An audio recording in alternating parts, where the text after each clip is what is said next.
क्या आश्वासन मिला? सर, जैसे कि आप सबको विदित है कि हमारे रीवा जिले के अंदर एक प्रतिष्ठित स्कूल है, सैनिक स्कूल, जिसमें 5वीं क्लास के बाद बच्चे अपना एग्ज़ाम देते हैं और फिर हायर एजुकेशन के लिए यहाँ पर दूर दराज से, मध्य प्रदेश नहीं पूरे भारत के बच्चे यहाँ पर शिक्षा प्राप्त करने आते हैं।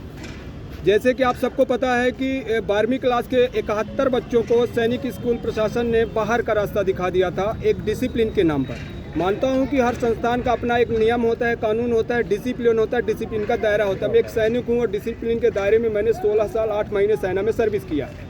लेकिन जिस तरह से सैनिक स्कूल प्रशासन, जो बच्चे 12वीं क्लास के थे, समथिंग 18 या 19 साल की उनकी एज होगी, 5वीं क्लास से वहाँ पर एडमिशन लिए, लगभग 7 साल उस संस्थान के अंदर वो पढ़ते रहे और वही शिक्षक उन बच्चों को डिसिप्लिन सिखाते रहे। या तो उन शिक्षकों का डिसिप्लिन खराब था जिसके कारण वो बच्चों को संस्कार नहीं दे पाए और शिक्षा नहीं दे पाए, या अचानक क्या कारण हुआ कि तुमने जब 21 तारीख को उनका पेपर है, कल मैं सैनिक स्कूल के जो प्रबंधक हैं उनसे बात की तो उन्होंने बोला कि मेरी बात दिल्ली से हो रही है। दिल्ली हमारे भारत में, सऊदी अरब में नहीं है और हमारे भारत में भारत का संविधान चलता है, इस्लामिक स्टेट का शरिया नहीं चलता कि तुमने बोल दिया और हम बाहर निकाल दिया।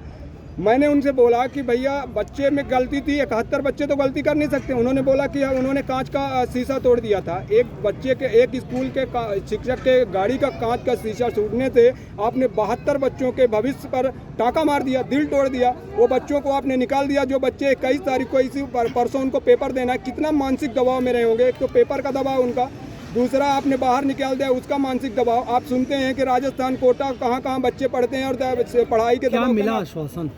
तहसीलदार साहब बोले, मुझे कलेक्टर मैडम को मैंने फ़ोन लगा रहा था, उन्होंने फ़ोन रिसीव नहीं किया। पता नहीं वो हमारे जैसों का फ़ोन उठाती भी नहीं है। हो सकता है कि राजनीतिक बड़े अधिकारियों का फ़ोन उठाती हूँ, मैं तो एक नॉर्मल सैनिक हूँ। तहसीलदार बोले मैं उनका प्रतिनिधित्व बन के आया हूँ और मैं आपको फुल आश्वासन देता हूँ कि बच्चों को पेपर दिया जाएगा, उनको अंदर लिया जाएगा।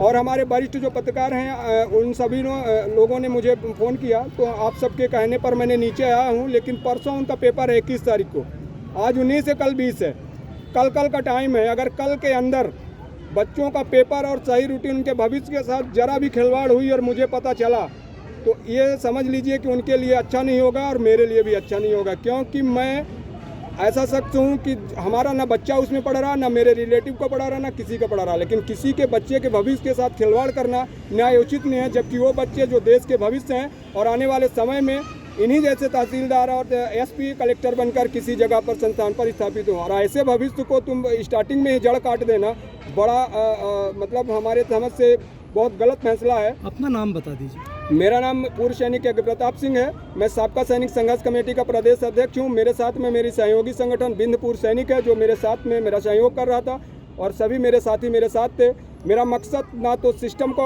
चैलेंज करना था, ना किसी तरह की अभद्रता फैलाना था। लेकिन कहते हैं कि जब हमारा संविधान, हमारा सिस्टम और हमारे अधिकारी, जो वरिष्ठ अधिकारी वरिष्ठ कुर्सी पर बैठकर किसी सिस्टम को बदलने का ताकत रखते हैं, वो कुंभकर्ण की नींद सो जाएं तो उनको जगाने के लिए कुछ आंदोलन, प्रदर्शन, अलग कार्य करना पड़ता है। खासकर जो नॉर्मल तबके के हमारे जैसे लोग हैं, क्योंकि फ़ोन कॉल तो हमारा उठाएंगे नहीं। मेरा इतना पावर है नहीं कि मैं दिल्ली से फ़ोन कर दूं और कलेक्टर साहब वहां जाके बच्चों को देख लें। और कलेक्टर साहब के जहम में बच्चों के भविष्य का तो कोई सिस्टम है नहीं तो अब तक हस्तक्षेप कर देती, क्योंकि उनके ज़िले का है। कलेक्टर ज़िले का मुखिया होता है और ज़िले के अंदर जितने भी संस्थान हैं उनके मोडिनेटिंग पर काम करते हैं। लेकिन जिस तरह से कलेक्टर मैडम अभी तक चादर होकर सो रही हैं तो मुझे लगा कि उनको जगाने के लिए कुछ करना पड़ेगा ताकि 2 दिन का टाइम है और बच्चों का भविष्य बचाया जा सके। जय हिंद, जय भारत। पूरी नहीं होंगी तब क्या? भारत माता की जय। भारत अगर मांगे पूरी नहीं होती हैं, आज मांगे कि अभी आज 19 तारीख को, कल 20-21 को उनका पेपर है, इस ड्यूरेशन में हम देख लेते हैं। नहीं होती है तो फिर अगला कदम मेरा जो होगा वो जिला प्रशासन को भी शर्मिंदा करेगा और मुझे अपने आप को भी शर्मिंदा करेगा। क्योंकि मैं एक सैनिक हूँ, जो कदम उठाऊंगा तो हमें सबसे पहले, अभी तहसीलदार साहब बोल रहे थे कि आप एक सैनिक हो और डिसिप्लिन के दायरे में इस तरह से कर रहे हो, ये कानून को हाथ में ले रहे हो। ठीक है, मैं कानून में हाथ में ले रहा हूं, लेकिन मेरी मजबूरी भी है कि उन बच्चों के भविष्य के लिए हमें कुछ करना पड़ेगा। जय हिंद। आश्वासन दिया। यज्ञ प्रताप सिंह जी जो हैं, एक्स आर्मी पर्सन, थाने के माध्यम से सूचना प्राप्त हुई कि एक कोई व्यक्ति हैं वो जो हमारे समान थाना अंतर्गत नए बस स्टैंड में पानी की टंकी है, वहाँ पर वो ऊपर चढ़े हुए हैं और इससे ना केवल अपनी स्वयं की जान को खतरा उत्पन्न कर रहे हैं बल्कि जो आसपास के लोग हैं उनकी भी जान को खतरा उत्पन्न कर रहे हैं। और सूचना प्राप्त हुई तो तत्काल यहाँ पर उपस्थित हुए और उनसे बातचीत की गई और उन्हें समझाइश दी गई। समझाइश के उपरांत वो नीचे भी आ गए हैं, जो आपके सामने ही हैं। और विद्यालय प्रबंधन से बात हुई है। लगभग 21 से 22 बच्चे जो हैं जिन्हें अनुशासनात्मक कार्रवाई करते हुए निलंबित किया गया था, वो कैंपस के अंदर आ चुके हैं। जो शेष बच्चे हैं वो भी अपने विद्यालय कैंपस में जाएं, अपने गुरुजनों से माफ़ी मांगें और अपने परीक्षा की तैयारी करें। Thank you sir.